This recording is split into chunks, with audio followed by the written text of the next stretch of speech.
नमस्ते everyone. On target में आप सभी का स्वागत है। आज हम बात करने जा रहे हैं बीसीसी कोर्स के नेक्स्ट टॉपिक जो कि है रेफरेंसेस टैब। रेफरेंसेस टैब हमें कुछ ग्रुप्स देता है जिससे हम हमारे किसी डेटा को एडिट करते हैं या किसी डेटा को स्टाइल करते हैं, उसमें कोई डेटा हमारा एंटर कराते हैं, डिज़ाइन करते हैं। चलिए देखते हैं कौन कौन से ग्रुप हमारे पास हैं इसमें। Table of contents, footnotes, research, citation and bibliography, captions, index, table of authorities. जिसमें सबसे पहले हम बात करेंगे हमारे टेबल ऑफ कंटेंट्स ग्रुप की। इसके लिए सबसे पहले हमारे पास कुछ मैटर होना चाहिए। चलिए क्रिएट करते हैं। इसके लिए हम लिखते हैं इक्वल RAND, ब्रैकेट में उतना नंबर लिख देते हैं जितने की पैराग्राफ हमें चाहिए। जैसे कि मैंने 5 लिखा, ये 1 2 3 4 5 पैराग्राफ हमारे पास आ गए। अब इसके लिए सबसे पहले टेबल ऑफ कंटेंट्स का इस्तेमाल जो होता है, ये हम किसी बुक के या फिर जैसे हम किसी भी बुक को पढ़ते हैं तो देखते हैं कि जो उसमें चैप्टर्स होते हैं अंदर या जो भी स्टोरीज़ होती हैं तो उन सब का एक कंटेंट बना हुआ होता है हमारे पास। यानी फर्स्ट पेज पे एक इंडेक्स जैसा बना हुआ होता है जिसमें हमें वन व्यू में पता चल जाता है कि हमारी बुक के अंदर कौन कौन से टॉपिक या कौन कौन सी स्टोरीज़ हमें मिलने वाली हैं और कौन से पेज पर कौन सी स्टोरी है। इन्हीं सबको हैंडल करता है टेबल ऑफ कंटेंट्स। चलिए देखते हैं कैसे। इसके लिए सबसे पहले हम कुछ हेडिंग्स क्रिएट कर देते हैं। जैसे कि मैं इसके पहले कुछ वर्ड्स को हम हेडिंग्स बता दे रहे हैं। जैसे कि ये मैंने सेलेक्ट किया कि ये हमारी हेडिंग्स होगी।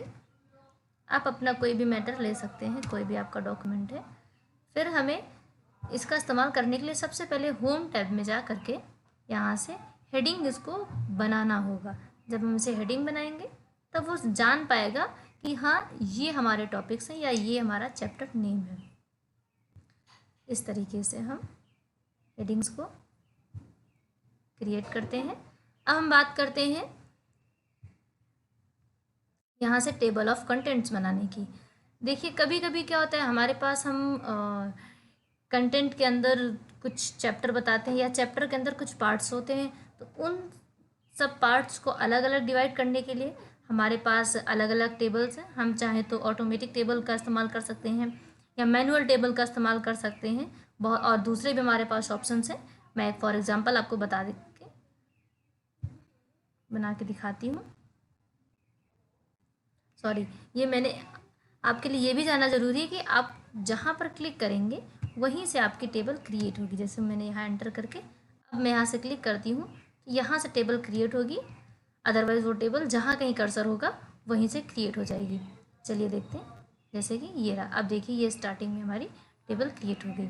अब ये सारा मैटर हमारा फर्स्ट पेज पे ही है।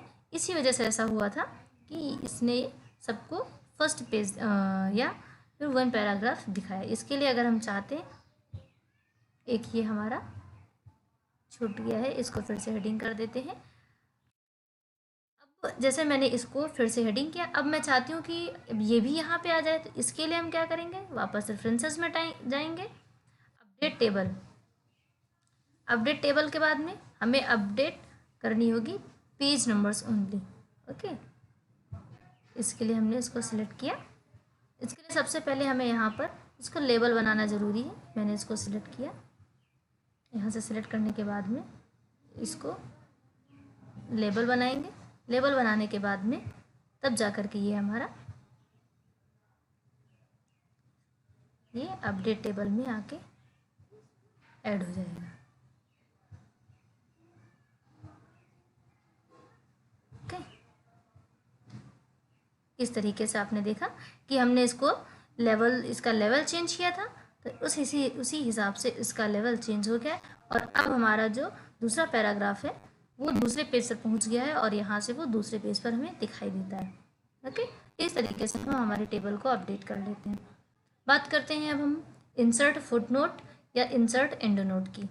इसका इस्तेमाल हम किस लिए करते हैं, कभी कभी क्या होता है हमारी बुक में कुछ वर्ड ऐसे इस्तेमाल किए हुए होते हैं जो शायद वो हमारी लैंग्वेज से अलग हो गए या फिर उनका कुछ अलग स्पेशल मीन होता है। ऐसे ही किसी मतलब को बताने के लिए हम उस पर कोई एक मार्क लगा करके उसे लास्ट में डिस्क्राइब कर देते हैं या फिर उसे लास्ट में बता देते हैं कि कि इसका एक्चुअल मीन क्या है या फिर इस पैराग्राफ का एक्चुअल मीन क्या है। फॉर एग्जांपल जैसे मैं आपको बताना चाहूँ कि हमारा जो वीडियो है, वैसे तो आप सब जानते होंगे, लेकिन मैं जैसे बता देना चाहूँ कि जो वीडियो है ये एक ऑनलाइन वीडियो, हम इसको कह देते हैं कि हमारा ऑनलाइन क्लास होगा, या फिर कुछ और इसका नाम बता देना चाहूँ तो इसके लिए हम क्या करेंगे, इंसर्ट फुटनोट। जहाँ कहीं कर्सर होगा वहीं से हमारा स्टार्ट होगा उसी वर्ड को, बस उस वर्ड के लास्ट में ले जाके हमें कर्सर रख देना है, ड्रॉप करना है। देखिए यहाँ पर, अब यहाँ पर ये हमारा ऐड हो गया, इसलिए यहाँ पर ये ऐसा बॉक्स बन के हमें दिखाई दे रहा है कि ये हमारा एक यहाँ पर फुटनोट हमारा ऐड है, फुटनोट या इंसर्ट एंड नोट। अब हमारे पास ये यहाँ पर वन ऑप्शन आ गया, हम इसको जो कुछ भी डिस्क्राइब करना चाहते हैं इसके बारे में हम यहाँ पे डिस्क्राइब कर सकते हैं। ओके, तो फॉर एग्जांपल मैंने कह दिया ऑनलाइन क्लास, वीडियो का मतलब है ऑनलाइन, वीडियो का मतलब ऑनलाइन क्लास। ओके, इसके बाद में अब हम बात करते हैं किसी दूसरे की, जैसे कि हम चाहते हैं कि हमारा जो फुटनोट का मीन्स है कि उसी पेज के लास्ट में हम डिस्क्राइब करना चाहते हैं। कई बार क्या होता है कि हमारी बुक के लास्ट में जा कर के हमें उन सभी का इकट्ठे एक साथ मतलब मिल जाता है। तो ऐसे किसी काम को करने के लिए हमारे पास कुछ पेज की ज़रूरत है, जिसके लिए हम कंट्रोल एंटर करके कुछ नए पेज क्रिएट करेंगे। ऐसे हमने 6 पेज क्रिएट किए और अब हम चाहते हैं कि हमारा जो 6 पेज है उस पर आकर के हमारा एंड नोट हमें मिले। इसके लिए हमें कर्सर रखना है यहाँ पर। फॉर एग्जांपल मैं कर देती हूँ, जैसे कि मैंने लिख दिया you means you are user, you insert and note. अब देखिए हमारे 6 पेज पर ऑटोमेटिक ये खुद ही आ जाता है। यू का मतलब है यूज़र्स जो इस्तेमाल कर रहे हैं, ऐसा कुछ। ओके, इस तरीके से हम उसको बता सकते हैं। ओके, ऐसे करके हम फुट नोट और एंड नोट का इस्तेमाल करते हैं। सो नोट से हम हमारे वो नोट्स देख सकते हैं। ओके, व्यू, आप चाहें तो व्यू फुट नोट एरिया, मेरे पास एक ही फुट नोट ऐड है इसलिए मुझे एक दिख रहा है। अगर आपने कई सारे ऐड कर रखे तो आपको एक साथ वो सभी दिख जाएंगे। मैं एंड नोट के एरिया को देखना चाहती हूँ, ये एंड नोट का एरिया दिखा देगा मुझे। इसी तरह से मेरे पास जब कई सारे होंगे तो नेक्स्ट फुट नोट या नेक्स्ट करने से हमें नेक्स्ट अपना ऑटोमेटिक दिखता रहेगा। ओके, इस तरीके से हम इस्तेमाल करते हैं टेबल ऑफ कंटेंट के ग्रुप के ऑप्शंस का और फुटनोट्स ग्रुप के ऑप्शंस का। चलिए बात करते हैं नेक्स्ट हमारे सिटेशंस एंड बिब्लियोग्राफी की। जो इंसर्ट सिटेशन होता है इसमें हम क्या करते हैं, जैसे कि हम कोई बुक लिख रहे हैं, कोई बुक हम पब्लिश करने वाले हैं, तो उसी की बस छोटी सी डिटेल्स को हमें यहाँ पे लिखना है। एक फॉर्म हमें मिलेगा, बस उसी फॉर्म को हमें यहाँ पे फिल करना है। इतना सा काम है। वही हमारा जो भी हमारा एड्रेस होगा, जो भी ऑथर नेम होगा वगैरह, वो सब वहाँ पे वो हमें यहाँ पर शो करने लगेगा। जैसे कि हमारे पेज के फर्स्ट, हमारी जो बुक होती है उसके फर्स्ट पेज पे हमारे पास ऑथर नेम, पब्लिशर नेम या जो भी पब्लिकेशन होता है उसका वो सब जैसे लिखा हुआ होता है, बस वही काम हमें भी यहाँ पर करना है। इस फॉर्म को चलिए फिल करते हैं। सबसे पहले ऑथर नेम। ऑथर नेम का मतलब है कि ये बुक किसकी है, जैसे मैं लिख देती हूँ ऑन टारगेट। इसके बाद लिख देते हैं title to computer science. Okay, year 2020, city लिख देते हैं लखनऊ। पब्लिशर, पब्लिशर में हम डालते हैं उसका नाम, जिस कंपनी की या जो इस बुक को पब्लिश करने वाला है। जैसे कि मैं यहाँ पे लिख देती हूँ और टारगेट। अब इसके बाद हम ओके कर देते हैं। देखिए जहाँ पे कर्सर था वहाँ पर हमारा जो भी हमने डिटेल्स लिखी थी वो सब आ गई हैं। चलिए एक बार फिर से कर लेते हैं। इसके लिए हमें कर्सर को लास्ट में रखना है, या फिर हम अगर स्टार्टिंग में बताना चाहते हैं तो हमें स्टार्टिंग में कर्सर को रखना होगा। ओके, एक बार फिर से कर लेते हैं। ये हमने यहाँ पे इसको सिलेक्ट कर लिया। अब फिर हम यहाँ से अगर इसको एडिट करना चाहते हैं तो अपनी डिटेल्स को या अपने सोर्स को हम यहाँ से एडिट भी कर सकते हैं। इसके बाद हम क्या करते हैं, देखते हैं कि हमारी कुछ और डिटेल्स हैं उसको हम नीचे ऐसे एंटर करा देते हैं। और भी जो डिटेल्स हमारे, जैसे बुक का प्राइस हो गया, या हम फ़ोन नंबर डालना चाहते हैं, ईमेल या फिर एड्रेस ऐसा कुछ डालना चाहते हैं तो उनको यहाँ पर हम ऐड कर देते हैं। अब बात करते हैं हम नेक्स्ट हमारे बिब्लियोग्राफी की, जिसका काम ये होता है कि हम इस डिटेल को पूरा देखना चाहते थे। इसके लिए हम इस पर क्लिक करेंगे और हम जिस तरीके से इसको देखना चाहते हैं, शो कराना चाहते हैं, वैसे ही हम यहाँ पर क्लिक कर देंगे। तो आप देख सकते हैं हमें पूरे डिटेल्स मिल गए। Target on dot 2020 computer science Lucknow on target 2020 means 2020। Okay, इस तरीके से करके हमें हमारी डिटेल्स मिल जाती है। हमारे पास ऑप्शंस भी हैं, हम दूसरे तरीक़ों से भी देख सकते हैं। इसके अलावा हमारे पास एक और ऑप्शन है, ये रेफरेंस में हो गया, ये बिब्लियोग्राफी लिख के दिखा रहा है हमें, ये वर्क साइटेड लिख के दिखा रहा है। आप ऐसे देख सकते हैं अलग अलग तरीके से हमारे पास ऑप्शन है। हम बिब्लियोग्राफी का इस्तेमाल इसीलिए करते हैं। चलिए बात करते हैं हमारे नेक्स्ट ऑप्शन की, जो कि है इंसर्ट कैप्शन। इंसर्ट कैप्शन, इसका इस्तेमाल हम करते हैं बिल्कुल वैसे ही जैसे हम रियल लाइफ में किसी चीज़ पे कैप्शन का इस्तेमाल करते हैं, जैसे हम किसी फ़ोटोज़ पे कैप्शन का इस्तेमाल करते हैं या ऐसा कुछ, तो बिल्कुल वैसे हम यहाँ भी कैप्शन का इस्तेमाल करते हैं। इसके लिए बस हमारे पास छोटा सा स्टेप है, हमें कुछ उसके लिए इंसर्ट कराना होगा। कोई भी हमारे पास, जैसे फॉर एग्जांपल आप कोई इमेज भी ले सकते हैं, कोई चार्ट भी ले सकते हैं, कुछ भी। जैसे मैंने ले लिया ये रेक्टेंगल। ओके, अब इस रेक्टेंगल को मैंने रेक्टेंगल ले लिया, मैं यहाँ पे फॉर एग्जांपल कुछ भी लिख देती हूँ।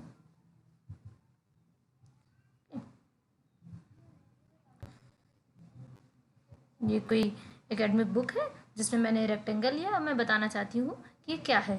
तो उसके लिए हम क्या करेंगे, रेफरेंस में जाएंगे, यहाँ से इंसर्ट कैप्शन में आ जाएंगे। इंसर्ट कैप्शन फिगर 1, फिगर 1 में हमें क्या मिल रहा है, रेक्टेंगल। ओके, इस तरीके से हमने यहाँ पे लिख दिया रेक्टेंगल। इसके बाद हमने इसे ओके किया। इसके बाद में हमने यहाँ से हमने क्या किया, यहाँ पे लिखा रेक्टेंगल।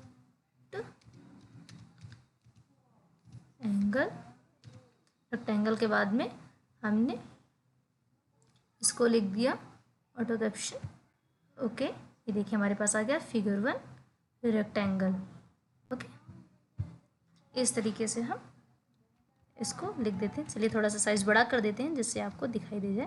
ये देखिए हमारा कैप्शन हमारे पास आ चुका है। आप इसको सेंटराइट करना चाहते हैं, आप यहाँ से इसको सेंटर में कर सकते हैं। आपने देखा होगा आपके बुक में लिखा हुआ होता है फिगर 1, फिगर 2 एक्सेट्रा, बिल्कुल वैसे ही हम इसका इस्तेमाल करते हैं। ठीक है, चलिए बात करते हैं हमारे नेक्स्ट ऑप्शन की।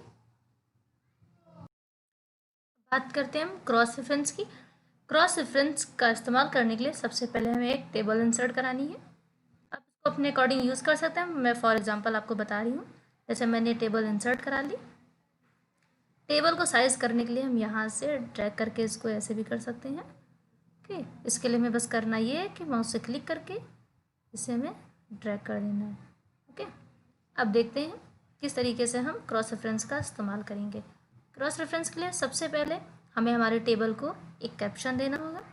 जाते हैं कैप्शन में। ये अगर यहाँ पर टेबल आपको लिख कर नहीं मिलता है तो आप यहाँ से सेलेक्ट कर सकते हैं कि कोई फिगर है या कोई क्वेश्चन है या कोई टेबल है। मेरे पास टेबल ऑलरेडी वो दिखा भी रहा है, तो मैंने सिर्फ से ओके कर दिया। ये इसको नाम मिल गया टेबल का। चलिए इसका साइज़ थोड़ा सा बड़ा कर देते हैं जिससे आपको आसानी से दिखाई दे। इस तरीके से टेबल बन गई। अब इसके लिए फॉर एग्ज़ाम्पल आपने कहीं बीच में कुछ बनाया होता, ये टेबल आपकी कहीं बीच में होती। जैसे मैंने इसको 8th पेज पर भेज दिया है। अब मैं फर्स्ट पेज पे आती हूँ। मैं चाहती कि ये यहाँ पर दिख जाए, तो इसके लिए हमें क्या करना है, अब यहाँ पे क्रॉस रेफरेंस में जाना है। ये हमारे पास टेबल है, यहाँ ना भी लिखा हुआ होता हमारे पास तो हम यहाँ से सिलेक्ट कर लेते हैं। और भी ऑप्शन हैं, हम जैसा जो कुछ भी बनाएंगे एंड नोट इक्वेशन फिगर उसी अकॉर्डिंग हम यहाँ से सेलेक्ट कर लेंगे। मेरे पास टेबल है तो मैंने टेबल सेलेक्ट किया। अब मेरे पास एक ही टेबल है तो यहाँ पर एक टेबल दिख रही है। अगर मेरे पास और भी सारे होते तो यहाँ पर टेबल 2, टेबल 3, टेबल 4 ऐसे करके कई सारे टेबल्स दिखाई देती। हमने इसको इंसर्ट करा लिया। इंसर्ट में आप जितनी बार इंसर्ट क्लिक करोगे उतनी बार इंसर्ट होता रहेगा, इसलिए आपको सिर्फ एक बार इंसर्ट कराना है किसी एक टेबल को। मैंने इसको इंसर्ट कराया। इसके बाद में जब हम यहाँ पर कर्सर रखते हैं तो आप देख पा रहे हैं कि कंट्रोल प्लस क्लिक करके हम इस लिंक को फॉलो कर सकते हैं। ओके, चलिए जैसे मैंने ये लिंक बनाया है तो मुझे इस लिंक को देखना है, तो इसके लिए मुझे क्या करना है, मुझे कंट्रोल के साथ में जब हमारे पास कर्सर हमारा ऐसा बनकर आ जाएगा तब हम क्या करेंगे, यहाँ पे क्लिक कर देंगे। क्लिक करते ही हम टेबल 1 पर पहुँच जाएंगे, वो जहाँ कहीं भी होगी। इस तरह से किसी भी डॉक्यूमेंट पर इंस्टेंटली पहुँचने के लिए या फिर किसी भी हमारा कोई भी डॉक्यूमेंट है, इसका कोई पेज है या कोई टॉपिक ऐसा है जहाँ पर हमें मोस्टली इंस्टेंटली पहुँचना होता है, तो उसके लिए हम क्या करते हैं, इंसर्ट कैप्शन पर सबसे पहले उसको हम एक नाम देते हैं, फिर उसके बाद में हम क्रॉस रेफरेंस से जा करके उसका एक लिंक क्रिएट करते हैं, फिर उसी लिंक से हम डायरेक्टली वहाँ पर पहुँच जाते हैं। ओके, इस तरीके से इस्तेमाल करते हैं हम क्रॉस रेफरेंस का। ओके फ्रेंड्स, तो आज के लिए इतना ही। आगे बात करेंगे हम नेक्स्ट वीडियो में हमारे दूसरे ग्रुप की जो रेफरेंसेस के कुछ रह गए हैं, और फिर मेलिंग्स, रिव्यू एंड व्यू की। आई होप आज का वीडियो आपको समझ में आया होगा। अगर कोई कन्फ्यूजन है तो आप कमेंट में हमसे पूछ सकते हैं। वीडियो पसंद आया हो तो प्लीज़ वीडियो को लाइक करते जाइएगा। चैनल अगर अभी तक आपने सब्सक्राइब नहीं किया है तो सब्सक्राइब कर लीजिए, जिससे आप हमसे जुड़ सकें। बेल आइकन ज़रूर प्रेस कर लीजिएगा, आपको टाइम से अपडेट्स मिलती रहेंगी। इससे ज़्यादा से ज़्यादा दूसरे लोगों से शेयर करें। Thank you for watching this video.